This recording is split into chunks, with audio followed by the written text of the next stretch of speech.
Okay, so we've got the piece of cane on an easel now. These are easels that I make. And some of the tools that you see in these videos are available on my website. The easel has got a border here and a border here to hold the cane in place, and also has the wire measurements, and there's a collar measurement there, tip if you want it, and center mark, tip, collar, first wire, second wire, third wire. So you can mark everything you need at this stage if you want to do it that way.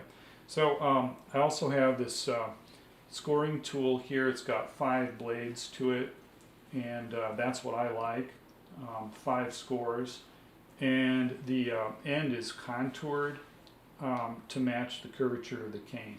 So to score, I like to score right from the collar and go all the way back like that. Doesn't need to be a very heavy score. And then the score on the other side, it's the same idea. And you're done. Now, if you'd like to mark your wire placements, you can do that. I think it's a good idea to file them in, because if you're wrapping the reed with any string or rubber band, I use rubber bands, a pencil mark will disappear when you do that. So if you want to use the edge of a file, try to find a file that has a knife edge on it, like this half round file. A triangular file works really well too. And put your finger where that mark is for your first wire.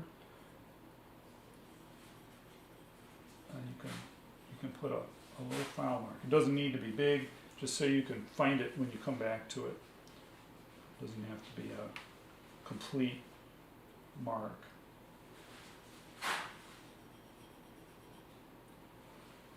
And let's do the last one. I'm only going to do one side, because when we fold this over, we won't need to have both sides marked. So that's where we're headed. Now let's turn this around, and I'm going to score the center line. So I put my knife up to the red mark here, which is at 60 millimeters, and just score like that. You just barely need to break the surface with your knife. And then some people use a razor blade or a straight edge. I don't think it's necessary if you have scored through there just like that. And there's your folded reed. And then just pinch the fold shut so it's uniform. One thing to check here is the important thing to line up is not the butt ends, but the shoulders or the collars. That's because that's where your profile starts on both sides. So for me, I use my fingernails like this, and if my fingernails line up, I'm happy. That means my collars are lined up. Okay, now we're going to put the first wire on and wrap it and form the tube. Okay, my process is a little fussy, but there's a good reason for it, which I'll explain when we do beveling. Okay, so if you buy a 7-inch rubber band, you can get these at an off supply store and cut the rubber band. That's good for wrapping your reed. So put the ends of the reed together like this, and make sure that there's no overlap. So pinch it like this, and also check those shoulders again. If this is off and one shoulder is up high compared to the other, you can pinch the fold and move the one blade forward and one blade back with your fingers by massaging it this way. This piece I scored just right, so I'm not going to have to do that with this piece. Now find where I scored or filed my first wire mark, about right there. And I'm going to put this wire on. Let me do that again. That's not enough wire on the other side. I cut this a little short. Yeah, send me another one, will you? Do you want to cut another one? No. No, I think I can get that one on the third wire. Okay. We're still rolling? Yep. Okay, so let's put the first wire on. And I found my file mark, so I'm going to put the wire over that. Try to have them meet in a triangle over the center of the width of the cane. Grab it with the pliers like this and hold it like this so that you're going to pull out and twist at the same time. And I like to turn in a counterclockwise direction. I think it makes no difference whatsoever what you do there.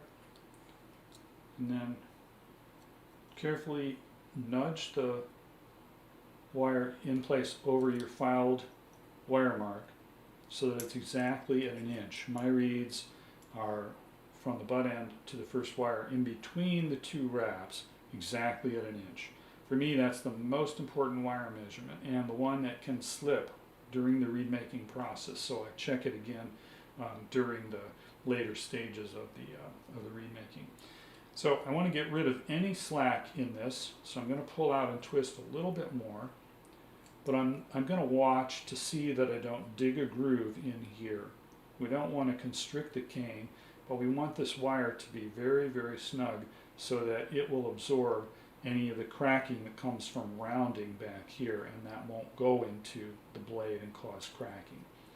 Just to get the wire out of the way, I'm going to clip off the excess. And now the fun begins with the rubber bands. So the idea here is to loosely wrap the rubber band on the top part of the reed, maybe 1 layer above the first wire, and as you go down wrapping, you want to increase the tension. So as the tube moves from being oval to round, the rubber band needs to be more tight. Okay. Now it's very easy to cause the blades to slip by doing this process incorrectly.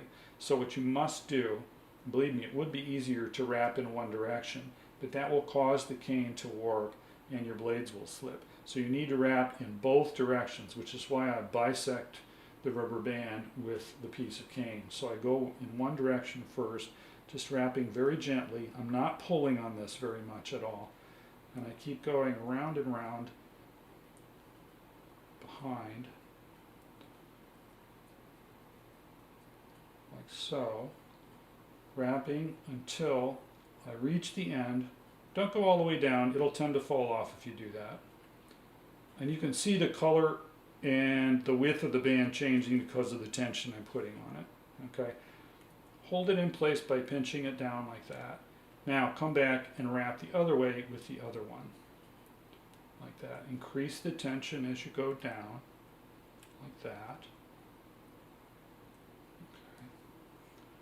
Make them meet. Hold it in place like that. Now, for stability, take the pin vise with the forming mandrel in it. Hold this and part way insert the forming mandrel. Don't go all the way, it'll crack the reed if you do. So you put it in just part way. Now, put the pin vise against your chest or your belly, and you've got a little extra support. Pinch the wires together and finish tying them off so you can free your hands up. You want to apply extra pressure with your knot. Do 2 knots so that it won't slip. Just like that. Okay, so you've got 2 knots. That's going to stay in place. Now, very important, open the first wire up slightly before full insertion. Okay. This mandrel pin will go up to and past the first wire. So if there's not enough space inside for it to pass through, what's going to give? Well, the cane will crack. So we've got to open this up just a little bit. You don't need to over round, but just a tiny bit of rounding here is good. By the way, the cane has been well soaked. Okay, we're not doing this dry. Now, another thing to keep the cane from spiraling and from your blade slipping is when you insert the mandrel all the way, you want to go back and forth and mostly push. If you go in one direction, it will spiral and your blades will slip. And my mandrel pins are made with a shoulder on them so that they always go to the same depth each time. Okay.